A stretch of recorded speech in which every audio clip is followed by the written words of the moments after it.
What is happening, everybody? On today's show, a ton of guys from the SEC are up in Indianapolis this week taking part in the NFL Combine. Several of them speaking with the media with some interesting quotes about the best conference in college football. We'll tell you what they had to say. Also, some others from around the conference, including the latest on the highly sought-after recruit quarterback, Arch Manning, and a good piece from ESPN as many of their college football writers sound off on who is under the most coaching pressure heading into next season in the SEC. We'll run through their picks. Locked on SEC starts right now. You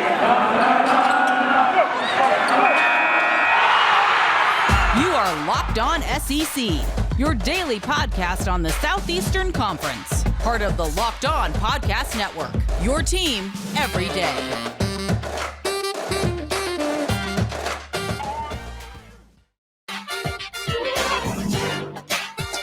And what's up, everybody? Welcome into Locked On SEC. Great to have you guys along. I'm Chris Gordy. Thanks for making Locked On SEC your first listen every day.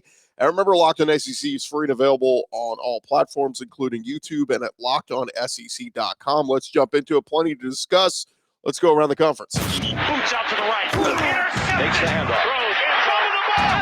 What a catch! Around the conference. We got a lot to cover. We'll actually go around the conference a little bit more in segment 2, but this segment will kind of be around the Combine, as the NFL Combine going on this week up in Indianapolis. A ton of guys that play in the SEC are taking part, and one guy who caught some headlines this week, Alabama wide receiver Jamison Williams, speaking with the media. And before we get to his health and his injury and all that, he was asked about the national championship game and how it played out. He said he believes Alabama would have won the national championship game against Georgia had he not been injured and left the game in the second quarter. He said, look, I feel like we would have won the game. Just things happen, you know? Williams had 4 catches for 65 yards coming off a 40-yard gain early in the second quarter when he pulled up, tearing his ACL in his left knee. Alabama and Georgia were tied at the time 3-3. Williams was injured. Tide finished that drive with a field goal to go ahead 6-3. He said, I watched the play a lot of times. I don't know what the factor was. I don't know what caused the injury. I don't know what it was. I just know I turned around, tried to stick, and yeah, that happened. Asked why he's watched that play so many times, Williams said, look, I was trying to see what happened. I just couldn't believe it happened to me. It was something I never thought could happen. Other than that, Jamison Williams says his rehab's going well. He's feeling good.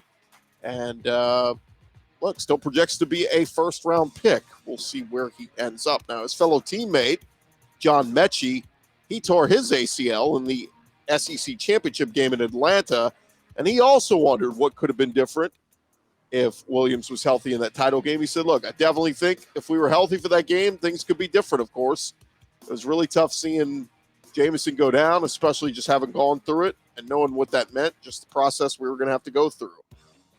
John Metchi also asked on Wednesday who the best corner he faced in college was, and he said he was going to go with a guy from his own team. He gave the nod to former Alabama teammate Patrick Surtain, who was the SEC Defensive Player of the Year, unanimous All-American in 2020.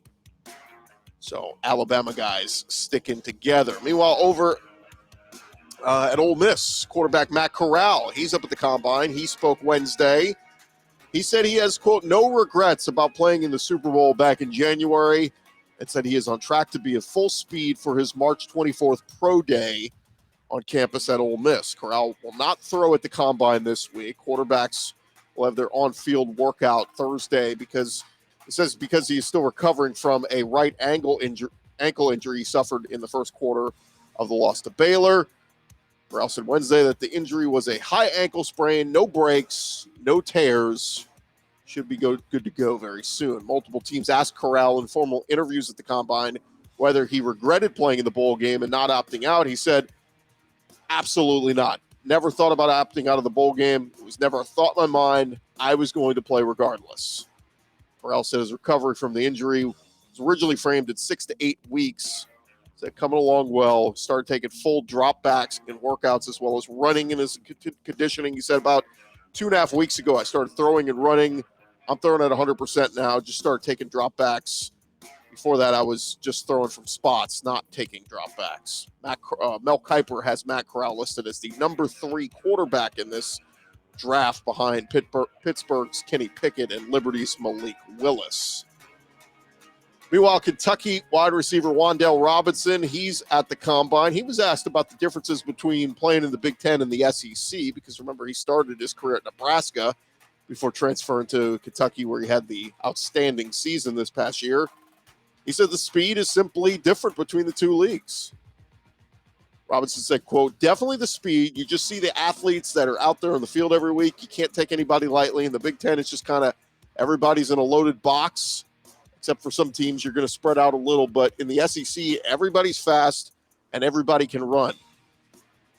SEC speed is certainly a term we hear used a lot from guys across the conference. Meanwhile, Arkansas wide receiver Traelin Burks, he is projected to be a first-round pick. He's talking with the media, and he's drawing comparisons to Tennessee Titans and former Ole Miss wide receiver A.J. Brown. At the scouting combine on Wednesday, Traelin Burks said, yeah, there's been some comparisons and just our body structure, how big we are, how fast we are. He said, I've watched A.J. Brown all the way throughout his college career. He said there was definitely some comparisons there. Burks also said he has met with basically every team and was asked also about playing at Arkansas and in the SEC, how that's prepared him for the league. He said, quote, you're playing against the best every weekend. You're basically playing against a pro every week. So Traelin Burks, another one. Traelin Burks, Wandel Robinson, all of them giving love to the SEC and saying it's prepared them for the next level, going to play in the NFL. Lastly, Georgia wide receiver George Pickens, he was asked how confident he is that he's a first-round pick. He said, I'm very confident. I know I can present the teams exactly what a first-round pick is. He was asked about his 40-yard dash time. He said probably going to be a 4.3 to a 4.4. He said people really don't know that. They'll be surprised. So George Pickens, wish him the best of luck, as well as all the other guys across the SEC that are at the Combine this week. And I'm sure some are going to turn some heads and put up some ridiculous numbers. So we'll continue to track them as they all prepare to take their career to the next level. More around the conference news in just a second, but thank you guys again for making Locked On SEC your first listen every day. I want to remind you, with March Madness just about 2 weeks away, that means you need to start thinking about how you are going to be running your brackets this year. Are you going for the usual? Or are you looking for the best? We've done our homework and we are running brackets at runyourpool.com. They've got standard brackets. They've also got Survivor pool. They got all kinds of different stuff that you can try out and make it a very unique process. They have options to edit scoring, and they offer more intel to make your picks. All the stuff you're not going to find at ESPN or CBS. If you got a business, Run Your Pool can help you take some of that madness magic and play alongside your employees, or even gain some customers. They offer full white glove customer support, custom branding. One of the easiest 3-minute setups you will find. Clearly, we believe in Run Your Pool because, like I said, we're running our brackets there ourselves.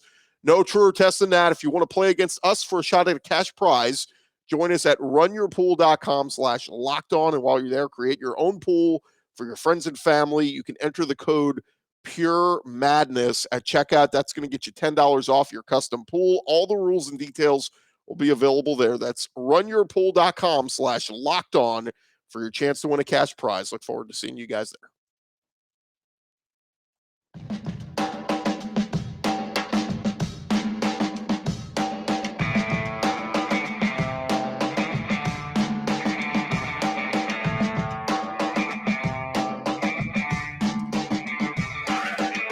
Thanks again for making Locked On SEC your first listen every day. Make sure to check out the Locked On Bracket Breakdown March 14th. You can find it right here on Locked On SEC's podcast feed and YouTube channel.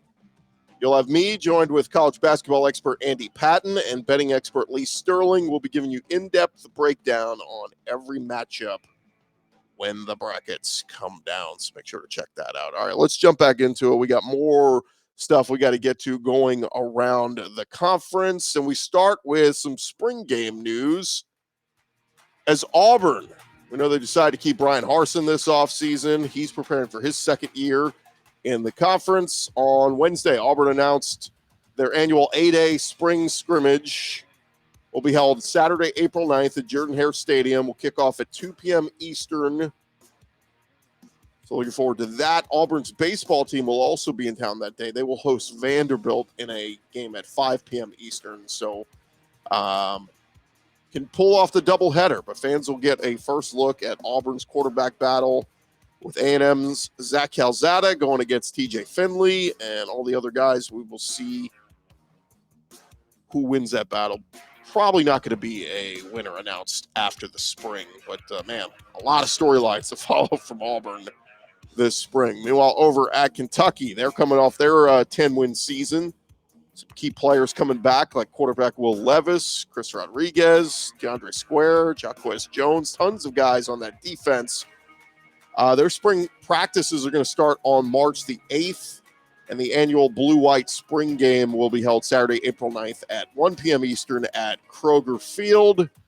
Game is free for fans to attend. Tickets won't be required to enter. The game will be televised on the SEC Network Plus. We have some news over at Alabama. They've been adding to their off-field coaching staff recently. On Tuesday, the Tide made another hire in ex-Auburn assistant wide receiver Cornelius Williams. That's from footballscoop.com. He will join Alabama staff as an analyst this year. Williams spent a brief period of time on Brian Harson's Auburn staff last year. Williams joined the staff last year after 6 seasons at Troy, or was let go before the new regime's first game. The move came after Auburn had to piece together a second-half rally to defeat Georgia State. Now he'll join an experienced Alabama staff working under Saban and a ton of big-name analysts. So Cornelius Williams, all of the hubbub he made, or the news that was made when Auburn fired him, and now he's going to the crosstown rival, the Alabama Crimson Tide. Alabama also losing another piece this offseason. According to multiple reports, Alabama Director of Sports Science Matt Ray is leaving for the New Orleans Saints. Ray came to Alabama in 2020. His experience at Indiana and the IMG Academy. So he was jumping from the Crimson Tide to the NFL level. Meanwhile, some college basketball news in the SEC, at least. Tennessee, they won at Georgia on Tuesday night. After the game, it was revealed that their freshman guard, Sakai Ziegler, had a little bit of a tragedy over the weekend. His family's home up in New York was destroyed in a house fire. His mom was raising his 4-year-old nephew with special needs in the home, and all their equipment was destroyed. So on Wednesday, Tennessee set up a GoFundMe for him, and Vols fans, they showed up and showed out. They raised over $50,000 in about 30 minutes. That was their goal. But the fundraiser is going up, up, and up. Last I saw, it was somewhere in the realm of $200,000. According to the GoFundMe page, the Ziegler family is considering relocating to Knoxville to be closer to their son and the community that has supported him so much. So, yeah, I mean, look, you never want to lose everything, but your home in New York goes up in flames. Your son's playing in Knoxville. Why not come on down to the south and set up shop in Knoxville? So shout out to the Vol community for supporting them. Meanwhile, Georgia, one of their recruit signees that they have, E.J. Lightsey, who's a linebacker from the state of Georgia. He was shot during an incident back on February 21st. According to a report from the Atlanta Journal-Constitution, 2 people have been arrested in connection to the shootings that also left another man dead. But according to the report, gang activity was suspected. Lightsey was just an innocent bystander. The police chief there said there will be more arrests in the case. As for Lightsey, his health, his high school coach said he's recovering well. He said they don't want any other details out there. I don't know if people are out to get him. I don't know the complete deal on his medical situation, but we think he's going to be fine. Lightsey was the number 47 linebacker in the class of 2022 and signed with the Georgia Bulldogs. Meanwhile, Damon Dimas, a former 5-star wide receiver who plays at Texas A&M, he was arrested on a charge of domestic assault. He has been suspended by the school, and we don't know what his future will hold. On Wednesday afternoon, his attorney issued a statement saying he's been released on minimal bond, said he looks forward to defending himself against the misdemeanor charge. We will see what happens with him. He was a member of the Aggies 2020 recruiting class. out of the Houston area, was the number 3 overall receiver in that signing class.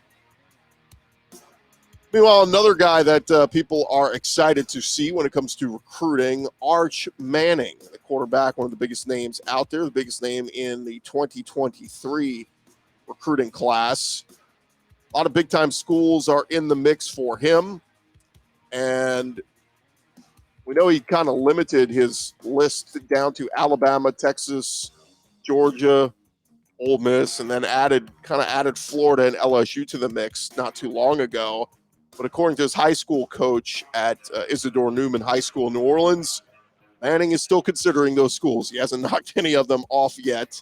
He said he really is open. His father came out with a statement basically saying a lot of everything is speculation. He also added there's no timeline for Arch Manning to make his decision. He said when you talk about all the schools, whether it be Georgia, Texas, all of them, the staffs are always expanding. All parts of the program are always expanding. So I think when he's ready, I don't think there's any sort of timeline right now for him to make his announcement. Now, Cooper Patagna, who's a national recruiting analyst for 24/7 Sports, he put out a piece this week and said, look, with Arch Manning, it's not just the name. He said this is a guy who can make every throw on the field. He's athletic. He's mobile. He can play off-platform, off-schedule, and he only continues to get better as he develops. That Manning is a big-bodied, functional athlete with uncanny awareness and a one-of-a-kind position-specific pedigree. Could be fun. See wherever he ends up. Some people out there have thrown out rumors that maybe he's just going to end up at Texas with Steve Sarkisian, but even if that's the case, well, they'll be coming to the SEC sooner rather than later. So at some point, it feels like Arch Manning is going to be playing in the SEC. We just don't know where. But certainly going to be a fun recruitment to track for the next year. And there you have it. That is everything from around the conference. We've got you completely caught up. Thank you guys again for making Locked On SEC your first listen every day. Coming up next, the College Football Coaching Roundtable. Who has the most to prove in 2022? It's a great ESPN article. We'll run through it after this.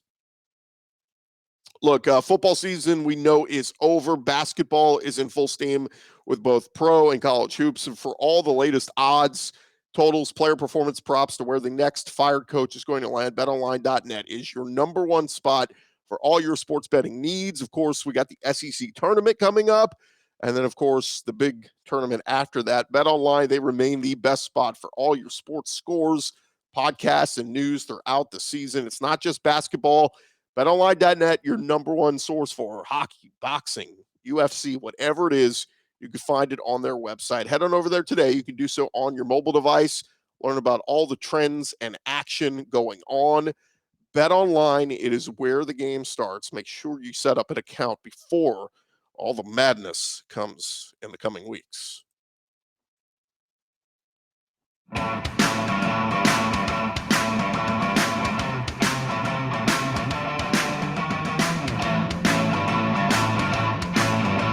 Going along here, Locked On SEC, and we're in a good article on ESPN.com. Basically, I did a college football coaching roundtable asking just a couple of different questions about a lot of the coaches across college football. And so I thought we would just highlight at least the SEC coaches that got responses on this because, look, there's a lot going on all across the college football world, a lot of big coaching changes and tons of stuff. So figure we start here. They posed the question to their staff of writers, which head coach has the most to prove next season in college football? We start with Mark Schlabach, who says Jimbo Fisher. He said he's being paid $9 million a year, just signed the best recruiting class in program history, giving everything that A&M has invested in its program. It has lost at least 4 games in 3 of his first 4 years. There was much to be made about Georgia's 41-year drought without a national title, which ended this past season. Does anyone remember the last time the Aggies won it all? Well, that would be 1939. That was 83 years ago. Schlabach says it's time for Fisher to get over the hump at Texas A&M. Meanwhile, David Hale, he chimes in. He says LSU, they went in big, landing Brian Kelly, but the early returns have been interesting. The PR to the hire has been tepid, with many critics wondering, is Kelly a cultural fit in the SEC? He did adopt the Southern drawl at one point. He said that might be a tad unfair, as Kelly has always been underrated as a coach. His successes far outpacing the credit he seems to get for them. But if Kelly was underappreciated at Notre Dame, there's no chance his work will fly under the radar now. The pressure to win immediately in the toughest division in college football at a school that has fired its past two coaches, both who were national championship winners, pressure will be immense. He says, look, Kelly said he never pictured himself leaving Notre Dame. He did. If 2022 doesn't result in at least 9-10 wins, Brian Kelly might end up wishing he had stuck at Notre Dame. Meanwhile, Adam Rittenberg, he chimes in. He says the pressure is on Brian Harsin. He said, I can't believe I'm the first to pick the embattled Auburn coach who survived a week-long university-led inquiry into his program. Harsin must feel emboldened to still have his job, but he absolutely must deliver in a big way to keep this gig for 2023 and beyond. There are some concerns on the roster, but Harsin has the coordinator tandem and Jeff Schmedding and Eric Keesaw that he should have selected from the start. Both coordinators worked with him at Boise State and know what he wants schematically. Maybe Harsin will never be SEC enough to win at Auburn, but he gets another chance to win with a structure that generated success up at Boise. Rittenberger says, I'm fascinated to see how the players respond to him and whether Auburn overcomes a tough schedule to surprise some people in the SEC, or if he regresses and leads the school to make an easy and expensive coaching change. Some other responses on who has the most pressure on them this season. Chris Lowe said Chip Kelly at UCLA, while Alex Scarborough said Steve Sarkisian over at Texas. So which new coach will have the biggest impact in 2022? Almost all the writers said people outside of the SEC, except for Ryan McGee, who said he was in Central Florida for nearly a week to cover the Daytona 500, and he said the buzz around Billy Napier's arrival in Gainesville is everywhere down there. So that's because Napier himself also is everywhere. Every sports talk station, every TV newscast he tuned in had Billy Napier on their show. So the Gators have plenty of talent and returners from last year's team. They're mad, embarrassed, and anxious to prove that they can get back to being the guys who nearly won the SEC title in 2020, pushed Bama to the brink in week 3 last year before everything went downhill with Dan Mullen. So we will see if Billy Napier can have instant success at Florida. One more question that was posed: which assistant coach or coordinator will be the most sought after for the next coaching carousel? And Alex Scarborough jumped in and said, how about Bill O'Brien? He said, Bill O'Brien is not going to be an offensive coordinator at Alabama for long. He said, look, it's mildly surprising he's still in Tuscaloosa right now, given some of the jobs that came open in both college and the NFL this past year. We know he got an interview with the Jacksonville Jaguars, and if Jim Harbaugh had left Michigan, would have been a surprise had he jumped up there and taken that job. It's only a matter of time before Bill O'Brien is a head coach again. He said, say what you want about his abilities as an NFL GM. His resume as a coach speaks for itself. He went 15-9 in a very difficult situation up at Penn State a few years back. So by this time next year, Bill O'Brien will have spent a combined 7 seasons as an assistant for both Nick Saban and Bill Belichick, and he will have coached at least one Heisman Trophy winner in quarterback Bryce Young. So tend to agree with that. A lot of Alabama fans were hoping he would leave just with some of the inconsistencies with the offense last year. But Bill O'Brien back at Alabama as the OC this year, probably not going to be there much longer because somebody's going to come grab him if he continues to have success. And there you have it. That is a little bit on the ESPN article talking about some of the coaches with their experts looking ahead to some of the coaches next season next season in college football. Thank you guys again for making Locked On SEC your first listen every day. Now you can go make your second listen. Check out the Locked On NFL Draft Show with Ryan Tracy and former NFL corner Eric Crocker. They bring the NFL Draft to life every day with insight and analysis on college football prospects and NFL front offices. Free and available wherever you guys get your podcast. I'm Chris Gordy. Thank you guys so much for listening to Locked On SEC. Reminder, you can find us wherever you get your podcasts. You can also watch the video form of the show up at YouTube now. And when you do check us out on YouTube, just Google Locked On SEC. You'll find it on YouTube. Make sure you're subscribed. That way you can get an update on all of our videos that we have, all our great interviews. If you missed any of our great interviews from the past couple of weeks to months, Miles Brennan from LSU, TJ Finley, Jalen Foster from South Carolina. Some great interviews. If you missed any of them, find them all on either the podcast or up at youtube.com. I'm Chris Gordy. You guys have a great day, everybody. We'll talk to you tomorrow right here on Locked On SEC.